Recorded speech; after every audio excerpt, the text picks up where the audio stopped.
instead of folding up Damascus, we're gonna unfold it. And this is called an accordion style cut.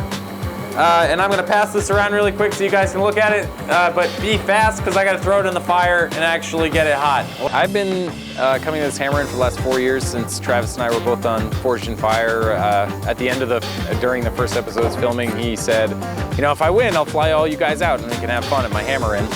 And then since then, I've been teaching here every year.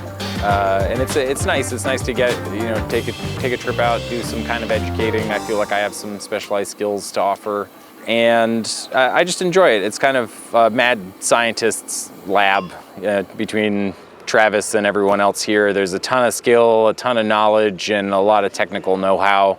And you know, Travis always has something new he's cooking up that's going to be new and bright for the world to see. I like to say steel is like a bad relationship. It remembers everything that's happened to it and it'll bring it up at the worst moment. So you really have to be delicate with it when you're doing really extreme things to it. So the process, the accordion unfolding, involves a lot of very extreme stress on the steel. So when you have that sort of extreme stress on the steel and you don't want to distort it, or you want to increase your chances of success, you really have to be delicate and take it slow. If it takes 10 heats instead of 2, it's fine. If it takes 30 heats instead of 10, it's also fine. You just want to get to the end successfully without destroying what you've already spent so much time on. Right now, I've got most of them opened up fairly evenly, and like I said, if I could get to this point, then probably all my welds are good and I can probably be a little more aggressive with it. But also now I'm big enough to use the fullering tool to really wedge them open. And then from the fullering tool, I can use the horn of the anvil, and then once I get that open a little bit, I'll just go straight to the flat dies on the press. Because if I can get to that point, then I can just slam it under the press, it'll be fine.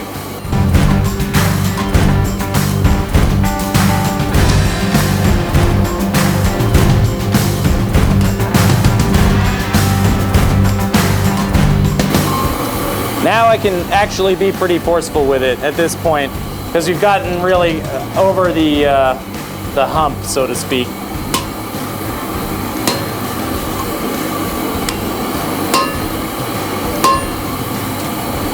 So now you can see we've kind of got it pretty even, and it's all coming out and it's playing nice, which is what we want. Early on in the process, I'm looking for evenness of color in the heat.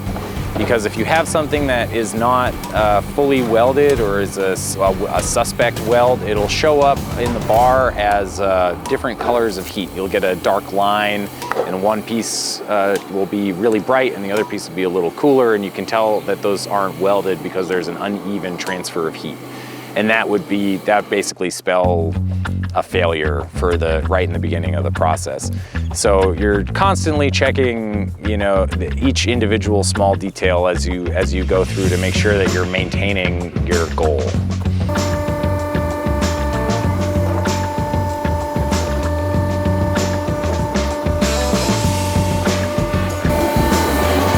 So from there, then it's pretty much flat.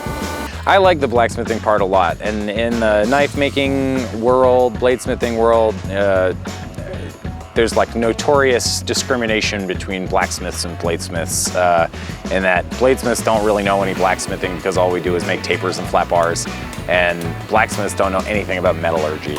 So there's like a little bit of a rivalry there.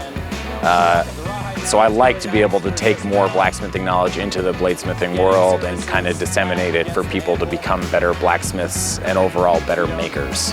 I hope that they want to give it a try, or that it opened up maybe an idea for them. Because also with pattern welding especially, sometimes one person's little project will kick another idea into your head. Like you might not do the exact thing that they demonstrated, but it might have given you like oh, I can use that almost for something else I was thinking about and I couldn't quite figure out how to get there.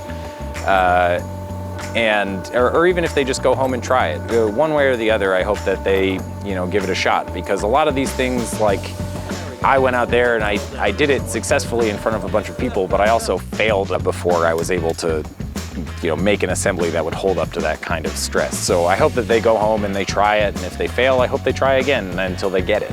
Or I hope that they're successful the first time. Maybe that I gave them enough information that they'll be successful the first time. But if you look kind of down in the scale here, you can see the kind of where this X pattern has turned into this kind of repetitive X pool, X pool, X pool, which is just kind of it ends up being a more organic mosaic.